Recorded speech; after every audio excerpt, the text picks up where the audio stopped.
And in the years to come, Ireland will honour those who risked all for her honour in Easter of 1916. Thou art not conquered yet, dear land. Thy spirit still is free. Though long the Saxons' ruthless hand has triumphed over thee. Though oft obscured by clouds of woe, thy sun has never set. 'Twill blaze again in golden glow. Thou art not conquered yet. Thou art not conquered yet, dear land.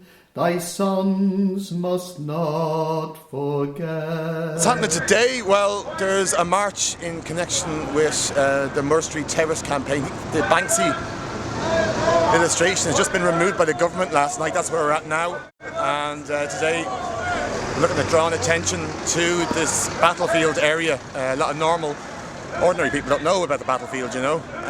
4 of the buildings, strictly speaking, are being preserved, but there's a whole block of 16 buildings we need to look at there, start with number 10 and ending at numbers 20 and 21, where Sean McDermott gave the last commands to the volunteers in 1916. So as you can guess, just from that little preamble, it's a pretty big thing we're looking at.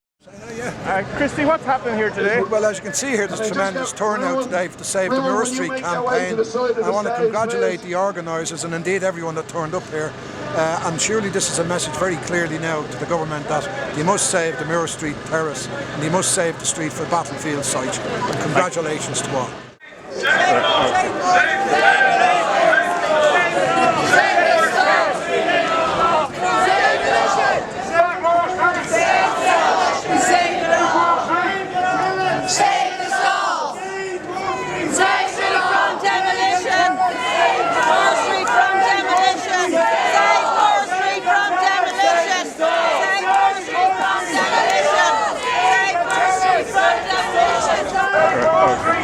No man has a right to fix the boundary to the march of a nation. Thank you, Chair and Organising Committee, for the invitation to speak on behalf of the Save Moore Street and Demolition Group and to supporters of the campaign here today and for their deeds in the past.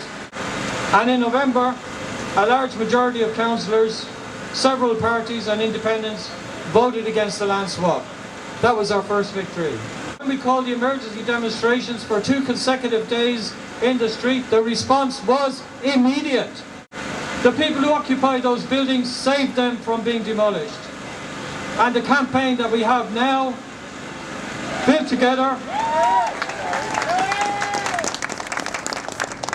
will hopefully ensure that the 1916 terrace will be saved for the benefit of generations to come, both in Ireland and around the world. But regardless of what any expert may say, whether independent or not, no one can deny that terrace is the site of the GPO garrison. The whole terrace, 16 houses, not 4. Roots of this protest and series of actions is well known. It stands to reason that we've heard a very eloquent exposition from Dermot there about its genesis. I won't speak for long, just to bring your attention perhaps to a few points that are worth reflecting on as we've walked the very ground of those who had assembled around about noon on the 24th of April 1916 to come from Liberty Hall, a very well named place, an important place in our trajectory, to come down to Abbey Street, the GPO, which they invested under the command of James Connolly. Afterwards, after 6 days of intense, hellish shell fire, machine gun fire and sniper fire, at very close range indeed by the end of the week, they withdrew, as you know, to Moore Street. The entire terrace, entering number 10, and boring and tunnelling and occupying all the rear garden areas and laneways, all the way back to the Parnell Street barricade area. Now, the minutiae of the history of this is not for now. Many of you are very conversant in it, but thanks to the availability of things like the Bureau of Military History, the pension records, long delayed from our site, it is possible to trace almost room by room what happened in Easter week, culminating in the occupation of the entirety of Moore Street Terrace. One point.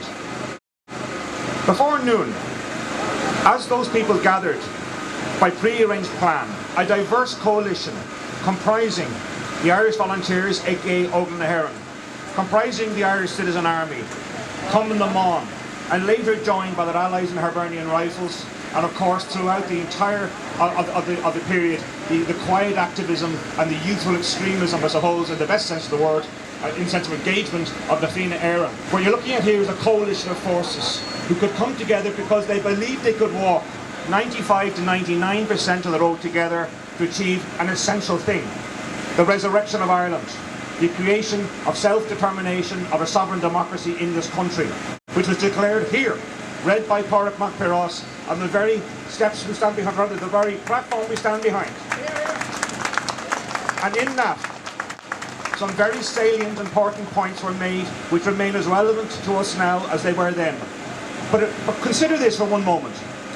When they mustered outside Liberty Hall, they were regarded as subjects of a foreign nation. There was no national government in Dublin, had not been since the 1st of January 1801. And even then it was a colonial shop based very fittingly in the premises occupied by the Bank of Ireland around the corner. Now, by the time they got to hear the immortal words of the proclamation, they were citizens of an Irish Republic, unrecognised but nonetheless in being. And this is not the theoretical philosophical musings of the virtual republic which revisionists love to sneer at the Fenians. This was the actual concrete embodiment of the surreal spirit of our nation. Who had elected the Westminster government, so-called? A minority of men in our population, not most men, and no women whatsoever. And they dared to say they represented legitimate lawful authority in our country. It was of course outrageous, egregious, and no one requires a mandate to wage war against a tyranny of that nature. However, the last stand, after 6 days of machine gunning, blasting and fire, was a very skillful, dangerous withdrawal of the GPO garrison, a mixed force, a composite force of Republicans who were calling themselves the IRA in 1916, back to the Moore Street Redoubt, where again, in the face of insurmountable odds, and the prospect of achieving no more in the short term for additional losses to civilians and indeed their own personnel, it was decided reluctantly that the stand had been made, that the honour of Ireland had been restored and the integrity of the nation had been asserted. And even then, it took in excess of 24 hours to convince all the other battalion headquarters that it was necessary to temporarily stand down and wait for the coming fight. That, of course, was the War of Independence. We do not as yet have a Republic Day on the 24th of April. We do not as yet have an Independence Day on the 21st of January, but we can, we will, and we should in due course. But what we do have is the remnant of the Moore Street headquarters. We would all hold ourselves cheap, I would imagine, if we didn't do what we can through legitimate courses of action such as this, to insist that we do not accept that they should be swept away. As Dermot has said and others earlier, this is our birthright. Can we stand by and allow our descendants to be deprived of that? Of course not. Now there's a silver lining for those who wish to re-engage and repurpose that sector of our city and our heritage in a professional and a courteous and an appropriate manner. It took the actions of people like you and me in the 1960s to save Kilmainham Prison. It was going to be demolished, it was allowed to fall into rack and ruin quite deliberately.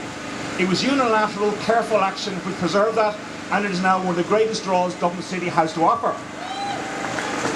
Some of the plans for the GPO, in the face of public outcry, have at least been halted.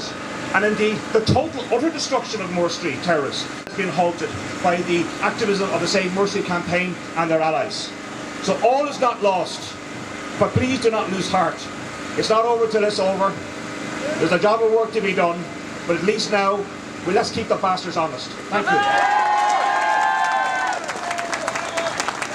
We welcome the development of the campaign to save Moore Street from demolition. Despite the plans currently under construction, we the people whose lives depend upon trading on the street have been left in the dark. We and our ancestors have been on the street for close to 200 years, and we know that we haven't been told the truth about the future of the street. We welcome and support the campaign that has now made the issue public internationally. We trust that through this campaign we will not only get to the truth, we will also save Moore Street and our entire heritage. Thanks. 100 years ago, the British state was our enemy. Right now, the Irish state is our enemy.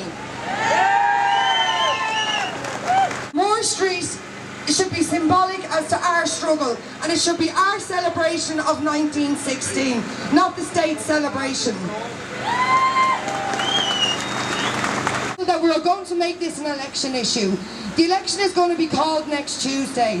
Every person that bangs on your door looking for a vote, you need to ask them, well, what are you doing about Moore Street? I leave for the guidance of other Irish revolutionaries who may tread the path which I have trod this advice. Never to treat with the enemy, never to surrender to his mercy, but to fight to a finish.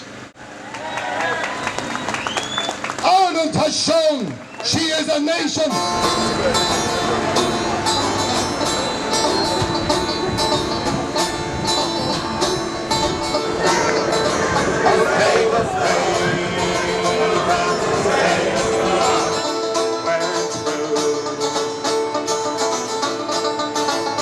Oh, they died for me and you.